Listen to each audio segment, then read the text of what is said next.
अस्सलाम वालेकुम गाइस, कैसे हैं आप? उम्मीद करते हैं आप सब खैरियत से होंगे, खुश होंगे और हमारी दुआ है कि हमेशा खुश रह हंसते और मुस्कुराते रहे। मेरा नाम है रहमान अनवर और मैं हूं मोहम्मद और सैफ। मैं मुजफ्फर इकबाल। और आज हम जिस वीडियो पे रिएक्ट करने जा रहे हैं, इस वीडियो का टाइटल है India buy 2.3 lakh crore rupees worth of weapons, China increases Pakistan in panic. तो करते वीडियो स्टार्ट और देखते हैं। अगर वीडियो पसंद आए वीडियो को लाइक, चैनल को सब्सक्राइब ज़रूर कीजिएगा। तो देखते हैं।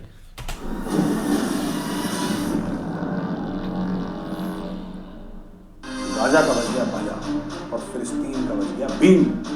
कैद कबीर सुनो भाई साधो पीछे खड़ा है चीन। ये जियो पॉलिटिक्स की पहली चौपाई मैंने पहले इसको नोट कर लेना, ठीक है। गाजा का बच अगर अमेरिका दूर जाके ओसामा बिन लादेन को धन्यवाद कह सकता है तो कोई भारतवासी अमेरिका जाके गुरबचन सिंह पन्नू को धन्यवाद क्यों नहीं कह सकता? बस इतना सा सवाल, इट्स अ क्वेश्चन। ये हैं आपके प्रधानमंत्री माननीय श्री नरेंद्र दामोदर दास। अब आप भूलिए पाकिस्तान का प्रधानमंत्री का कड़वा जो ढूंढेगा, ठीक है, उसको मैं बताऊंगा कि गंजे सर। जय दोस्तों, मैं हूं मेजर गौरवारी और आप देख रहे हैं तो चाणक्य डायलॉग्स। इस वीडियो को लाइक करिए, हमारे चैनल को सब्सक्राइब करिए और बेल आइकन दबाना बिल्कुल भी मत भूलिएगा। मोदी जी पहुंच गए दुबई, ठीक है जी, COP28 के लिए। क्लाइमेट चेंज की बात होगी। आज से 20-50 साल पहले क्लाइमेट कैसा होगा, दुनिया भर के लोग उधर आ रखे हो। मोदी जी का स्वागत, बिल्कुल भाई साहब, ऐसा भव्य स्वागत हुआ मोदी जी का कि एक तो वहां पे शेख आ गए दुनिया भर के मोदी जी को रिसीव करने के लिए। उसके अलावा जो वहां पे लोकल थे लोकल इंडियन पहुंच गए भाई वहां पे। मोदी जिंदाबाद और भारत माता की जय और वंदे मातरम, ये सब नारे लग रहे हैं। देखिए फोटो, देखिए। तो मोदी जी जहां जाते हैं मोदी जी का रॉक स्टार वेलकम होता है दोस्तों, रॉक स्टार रिसेप्शन। ये क्या वहां पे COP28 में बात होगी, ये तो मीडिया आपको बताता ही रहेगा, ठीक है। ये हुआ, ऐसा हुआ, वो तो आप जाओगे टीवी खोलोगे तो बॉस आपको दुनिया भर की चीजें दिखाई देंगी, जरूर दिखाई देंगी। लेकिन हम यहाँ पे क्यों आए? हम इसलिए आए हैं आपको ये फोटो दिखाने के लिए। देखिए फोटो, अब मोदी जी कहाँ पे खड़े हैं, देखिए। ये फर्स्ट रो में देख रहे हैं मोदी जी को, ये देखिए हमने गोला बना दिया। ये हैं आपके प्रधानमंत्री माननीय श्री नरेंद्र दामोदर दास मोदी। लेकिन असली इनाम किसका है? इनाम किसका है? इनाम भारत का नहीं है, इनाम पाकिस्तान का। अब आप ढूंढिए पाकिस्तान का प्रधानमंत्री का कड़घा खड़ा हुआ है। इधर नहीं जो है। ढूंढेगा, ठीक है, उसको मैं बताऊंगा कि बाल कैसे उगाते हैं। जाओ लिंक पे, देखो नीचे भाई, क्लिक करो, आपको पता लगेगा कि गंजे सर पर बाल कैसे उगाते हैं, ठीक है। हेयर ग्रोथ की नई तकनीक आपको पता चल जाएगी दोस्तों। अच्छा दोस्तों, इसके अलावा हम चलते हैं यूनाइटेड स्टेट्स ऑफ अमेरिका, जहां पे गुरपतवंत सिंह पन्नू को लेकर बड़ी गहमा गहमी हो रही है। इस बंदे को कुछ साल पहले कोई जानता नहीं था। फिर इसने बोला कि यार मैं तो ऐसे ही बिल्कुल अननोन मर जाऊंगा, मुझे कोई पहचानेगा नहीं। भाई गुमनाम कोई मर गया तो ये भी कोई मौत होती है। उसने बोला नहीं, मुझे फेमस होना है। अब फेमस होने के लिए कुछ काम करना पड़ता है, और सबसे सस्ता क्या काम है? एक सस्ता सा चाइनीज कैमरा लो, एक सस्ता सा चाइनीज माइक लो और बकवास करना शुरू कर दो। वही काम करा पन्नू ने।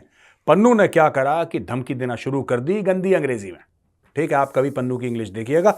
मैं ये नहीं कह रहा कि जिसको इंग्लिश नहीं आती वो पढ़ा लिखा नहीं है, no, that is not my point. मेरा पॉइंट ये है कि जो भी भाषा बोलिए कोशिश करिए, गलतियां हम सबसे होती हैं, मुझसे भी होती हैं, कोशिश करिए कि एज फार एज पॉसिबल, ठीक, एज फार एज पॉसिबल, 100% तो कोई भी नहीं करता, लेकिन एज फार एज पॉसिबल। लेकिन अगर आपने अमेरिका की सिटीजनशिप सिर्फ इस कारण से ली है कि आप अंग्रेजी की हत्या कर पाए वहां पे, तो मुझे लगता है ये बात गलत है। खैर, पन्नू ने धमकी दे दी कि the Indian, the airlines, no sorry, the Air India, the plane on the 19th November, the bomb, the boom, the boom boom boom. पता नहीं क्या इसने बोला, कह रहे नहीं वे, इसको तो डिक्लेयर कर दिया टेररिस्ट भारतीयों ने। फिर ये बात हुई निखिल गुप्ता वाली, जो मैंने आपको कल समझाई थी कि गुप्ता जी को भेजा गया। अमेरिकन कह रहे हैं गुप्ता जी को किसी ने भेजा। यार मेरा एक छोटा सा सवाल है, मैं इस पर ज्यादा वक्त नहीं बर्बाद करूंगा। मेरा दोस्तों छोटा सा ये सवाल है कि अगर अमेरिका दूर जाके ओसामा बिन लादेन को धन्यवाद कह सकता है तो कोई भारतवासी अमेरिका जाके गुरपतवंत सिंह पन्नू को धन्यवाद क्यों नहीं कह सकता? बस इतना सा सवाल, it's a question, it's a question. इसको उत्तर प्रदेश में कहते हैं ना कि भैया what is the question? The question is this कि कोई जाके पन्नू को धन्यवाद क्यों नहीं कह सकता, और पन्नू को क्यों डर लगता है कि कोई उसको जाके धन्यवाद बोले। देखो, हम सबको एक दिन धन्यवाद हमें कोई ना कोई कहेगा, है ना। आपने गैंग्स ऑफ वासेपुर देखी है? गैंग्स ऑफ वासेपुर का बड़ा मशहूर डायलॉग है कि ये जिंदगी है या तो अल्लाह लेगा या मोहल्ला लेगा, ठीक है। तो पन्नू को भी तैयार रहना चाहिए। खैर एनीवे दोस्तों, इसके अलावा बड़ी तगड़ी तगड़ी खबर है, 2.3 लाख करोड़ का 2.3 लाख करोड़ की शॉपिंग हुई है डिफेंस के मामले में। आप समझ लीजिए, बहुत ये this is a huge thing which has happened. और कुछ ही दिनों पहले, 2-3 दिनों पहले हमने आपको यह बताया था कि 40,000 करोड़ का एक नया एयरक्राफ्ट कैरियर का प्लान अप्रूव हो गया है। बताया था ना हमने आपको कल परसों।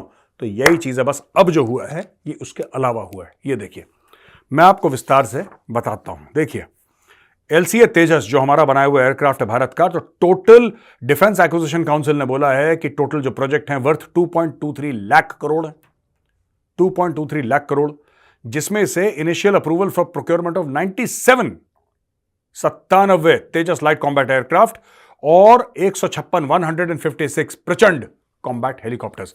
अच्छा दोस्तों, तेजस क्यों? ये जितना भी मिग शेक का पुराना फ्लीट है ना, ये सब हटने वाला है, हट ही गया लगभग। इसकी जगह आ रहे हैं तेजस। तेजस क्यों आ रहे हैं? क्योंकि तेजस इंडिजिनस है, हम लोगों ने बनाया है, आत्मनिर्भर भारत का प्रतीक है बहुत बड़ा। और दूसरी चीज है कि अगर हमने कोई चीज सीखी है यूक्रेन और रूस की लड़ाई से, या फिर हमने सीखी है इजराइल और हमास की लड़ाई से, वो ये सीखी है कि जो देश खुद अपने हथियार, खुद अपना असला नहीं बनाता है, वो देश मैदान जंग में सफर करता है। युद्ध में वो, जिसको कहते हैं ना कि चोट खाता है बहुत बुरी। इसलिए बहुत जरूरी है कि भारत अपने हथियार बनाए और खुद उसको यूज करे। जब भारत खुद के हथियार बना के इस्तेमाल करेगा, दुनिया देखेगी भाई ऐसा नहीं कि सिर्फ बना रहे हैं, खुद इस्तेमाल भी कर रहे हैं।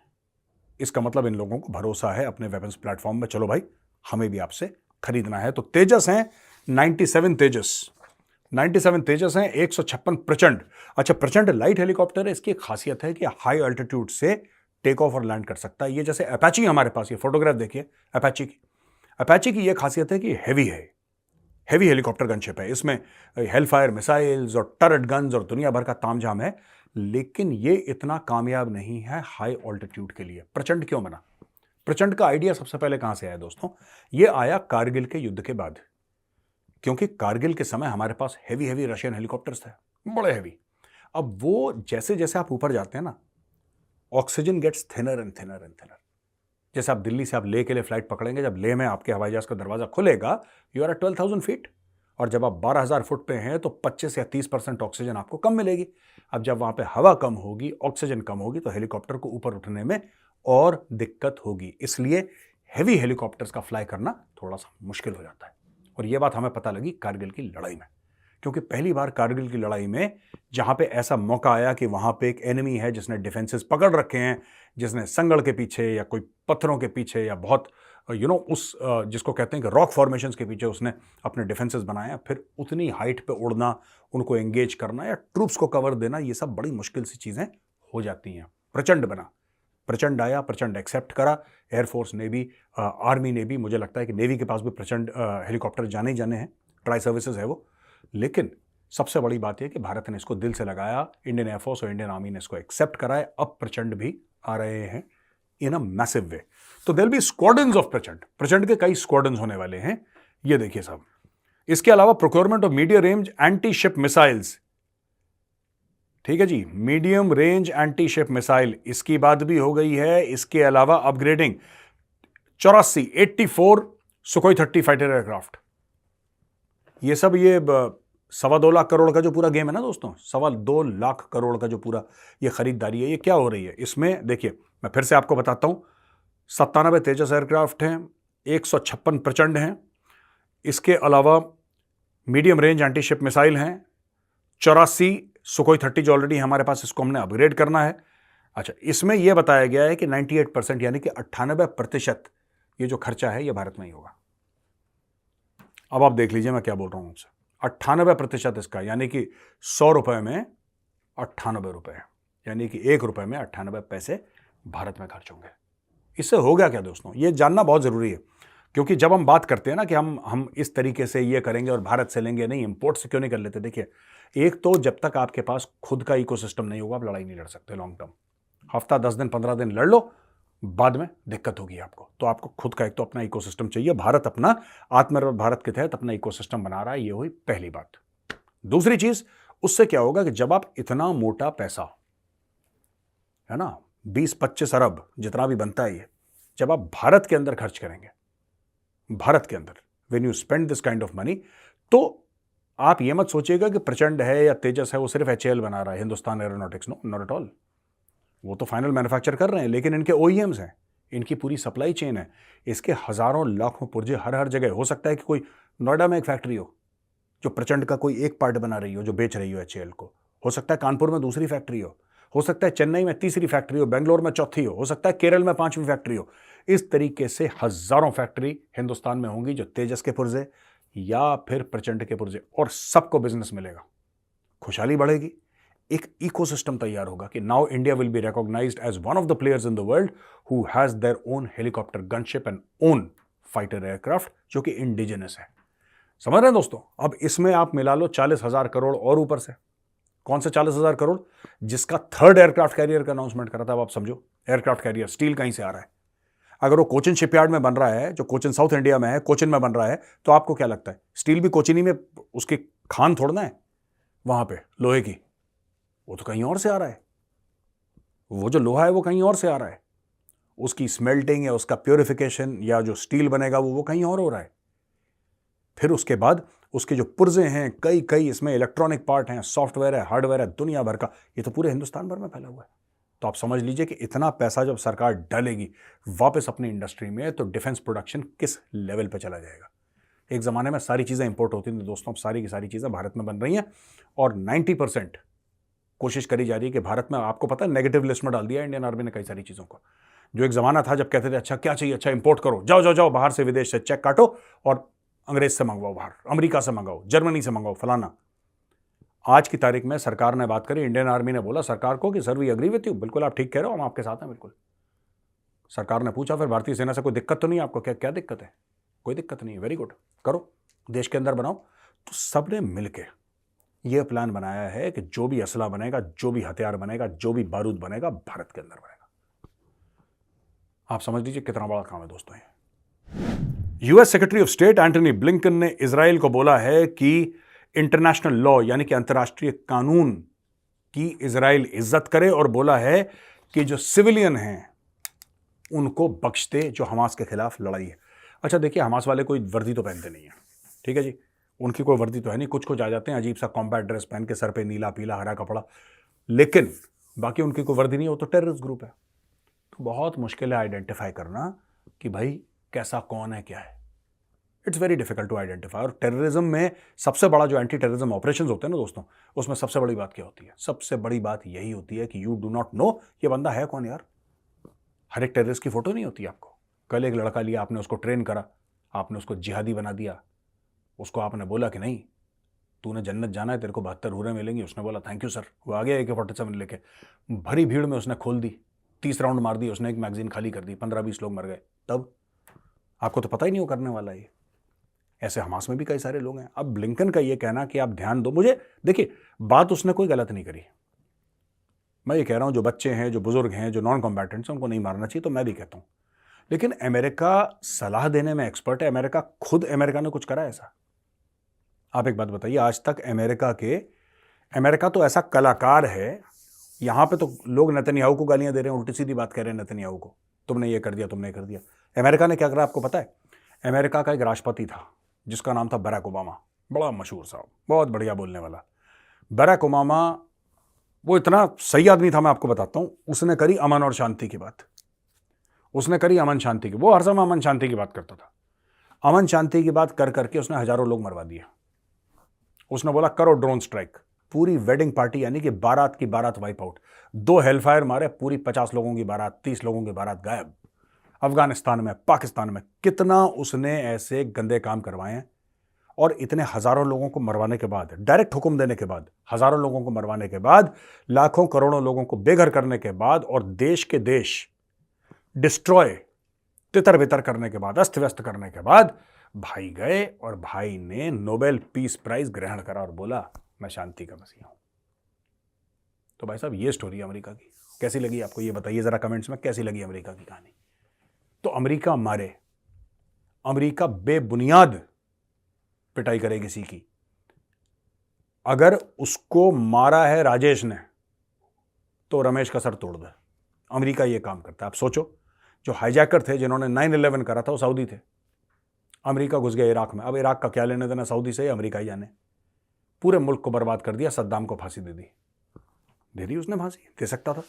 अब मुझे ये नहीं समझ में आ रहा कि किस मुंह से ये इजराइल को ज्ञान दे रहा है अमेरिका, किस मुंह से इजराइल को कह रहा है कि तुमने इसको नहीं मारना, इसको। ठीक है, बात गलत नहीं कह रहा अमेरिका, लेकिन कह कौन रहा है ये तो देखना है, किसके मुंह से ये बातें निकल रही हैं। अच्छा, इसमें और हमारे पास खबर है दोस्तों कि Israel resumes combat in Gaza, accuses Hamas of violation of ceasefire. जो बीच में ट्रूस था, सीज फायर था, ट्रूस तो नहीं कह सकते यार, टेम्पररी मतलब जो थोड़ा बहुत था हमास और इजराइल के बीच में, वो खत्म हुआ और इजराइल ने दोबारा थैंक यू कहना शुरू कर दिया है हमास को। ऊपर से दमादम धम चल रही है, आग बरस रहा है आसमान, और गाजा का बज गया बाजा। मैंने एक बार आपको सुनाया था, याद है आपको? गाजा का बज गया बाजा और फिलिस्तीन का बज गया बीन। कहत कबीर सुनो भाई साधो, पीछे खड़ा है चीन। ये जियोपॉलिटिक्स की पहली चौपाई है, ध्यान रखना, मैंने पहले भी सुनाई थी, इसको नोट कर लेना, ठीक है?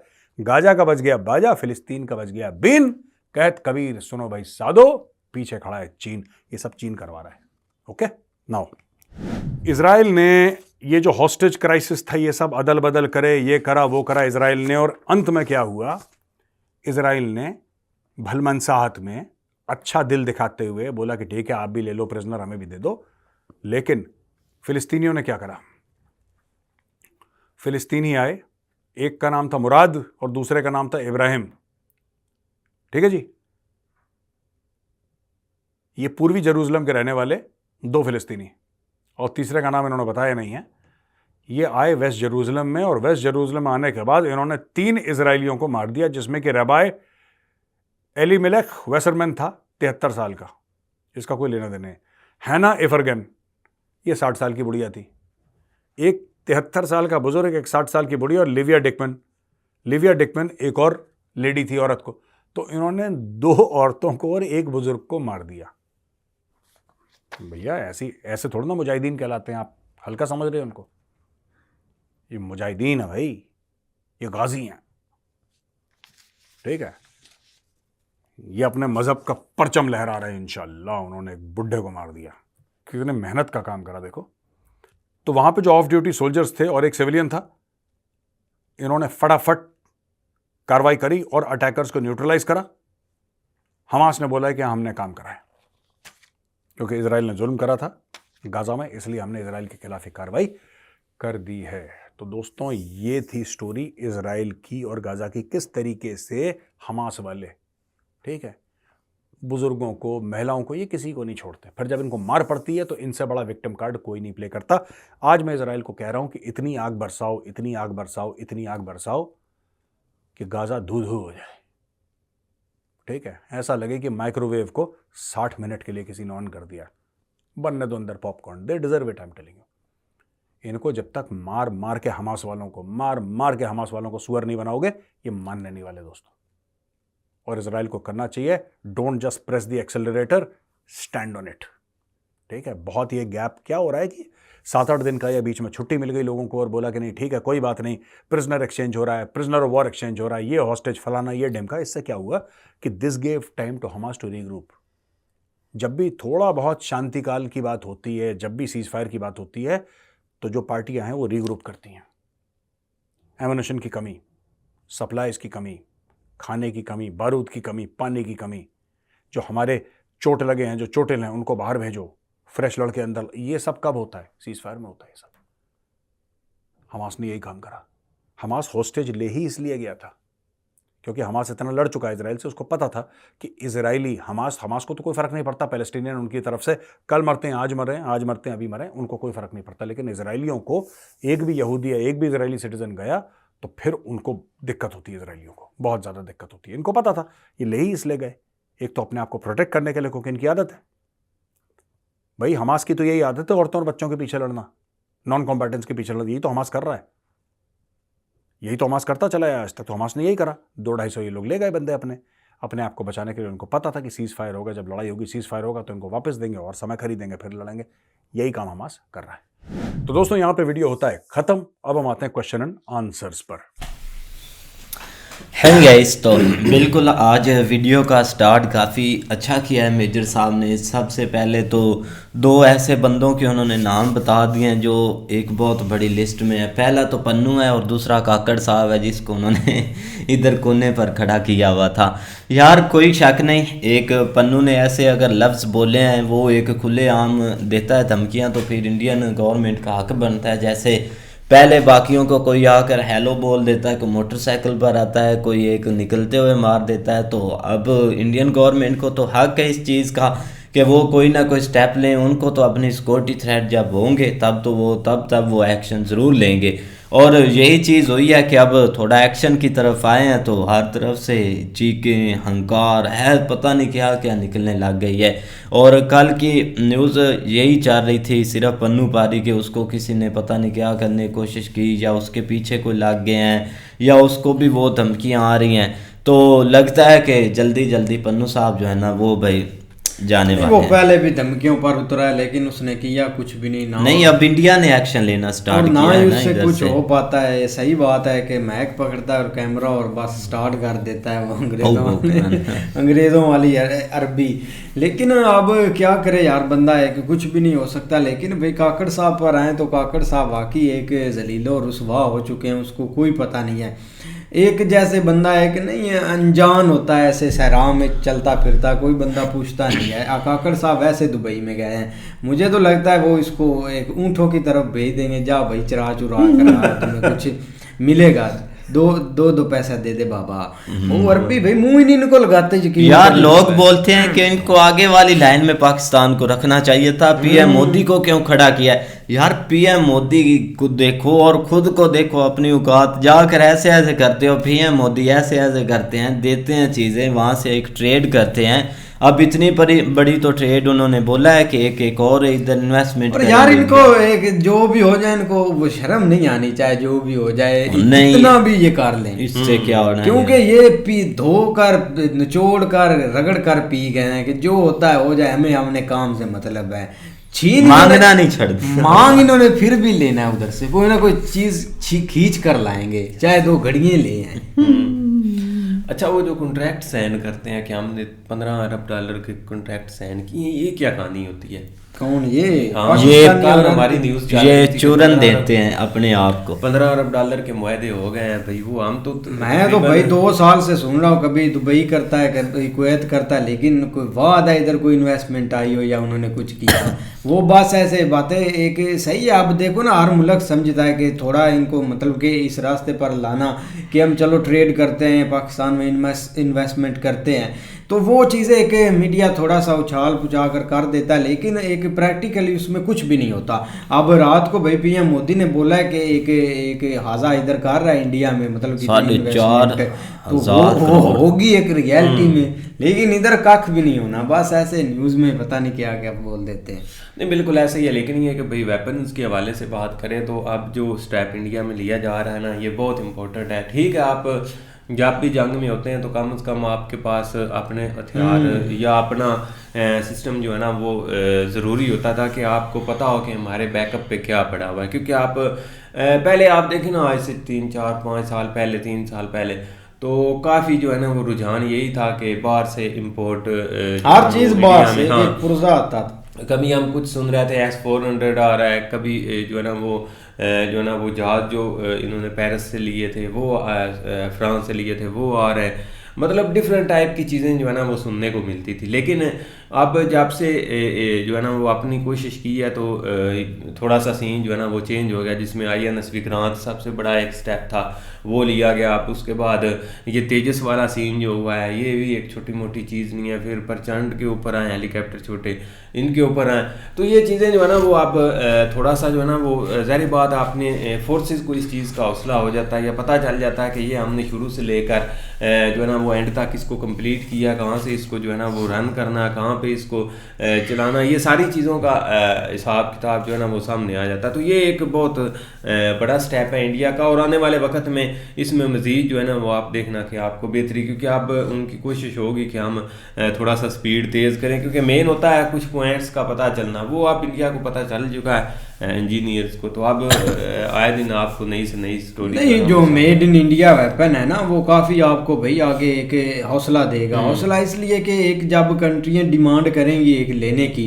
तो ऑलरेडी कंट्री कर भी रही हैं, बड़े बड़े भाई उन्होंने ऑलरेडी इतने ऑर्डर बुक करवाए हैं एडवांस में, तो वो बहुत अच्छी बात है। पहले हर चीज़ एक पुर्जा भी मंगाना होता था तो वो भाई किसी गोरी जर्मनी से या इन चीज़ों से लाना होता था, लेकिन काफ़ी एक अच्छा काम है। आप भाई पीएम मोदी पर आए तो यकीन करें जैसा उनका वेलकम हुआ है ना उधर दुबई में, और वो इटली वाली भी आई हुई थी, और यकीन करें वो तो ट्विटर पर पिक्चर साथ खड़ी क्या, वो तो ऐसे ऐसे पीएम पिक्चर मोदी ले का भाई हाथ पकड़ पकड़ कर इधर आओ आप किधर जा रहे हो, मिलोनी। वो ऐसे एक उससे बात कर रही थी। यूरोपियन यूनियन की वो जो बुड्ढी है वो काफी उसकी एज हो चुकी है, वो भी पीएम मोदी पर भाई लाइन मार रही थी एक दूर दूर से, लेकिन पीएम मोदी भाई इटली वाली को यार आपने वो पिक्चर नहीं देखी पीएम मोदी की जो रात को मैंने देखी है, मिलोनी ने जो अपलोड की हुई हाँ थी, वो मैंने देखी है, फ्रेंड लिखा हुआ था। हाँ हाँ फ्रेंड से बात शुरुआत हुई है भाई, लेकिन भाई पीएम मोदी फुल टाइम उनको ही दे रहे थे या ना, पहले भी बैठे होते मीटिंग में भी उनके साथ है, चीजें चल रही थी। हाँ यार वो नहीं आया ट्रम्प, वो अमेरिका वाला जो बाइडन, नहीं वो नहीं था।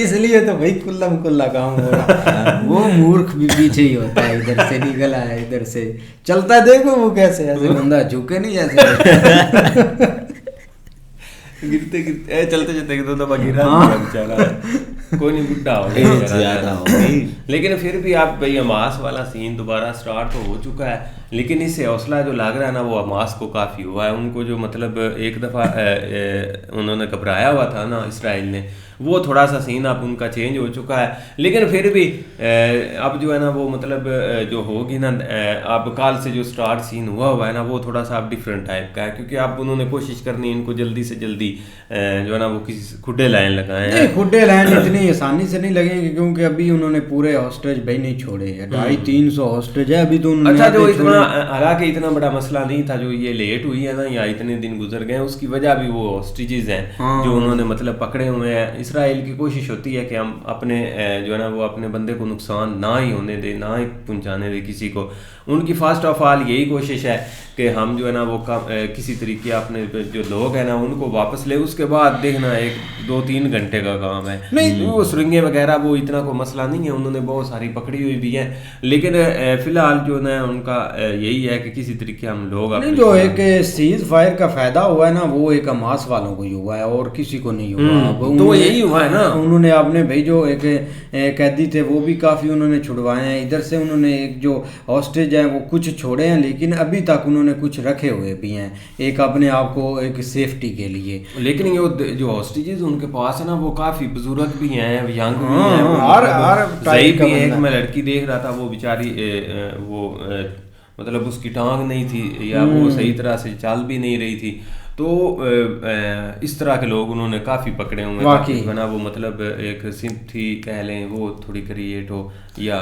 लेकिन ये कि वीडियो काफ़ी अच्छी थी, उम्मीद करते हैं आपको पसंद आएगी। अगर पसंद आए वीडियो को लाइक, चैनल को सब्सक्राइब ज़रूर कीजिएगा। मिलते हैं नई वीडियो के साथ, तब तक के लिए गुड बाय, टेक केयर।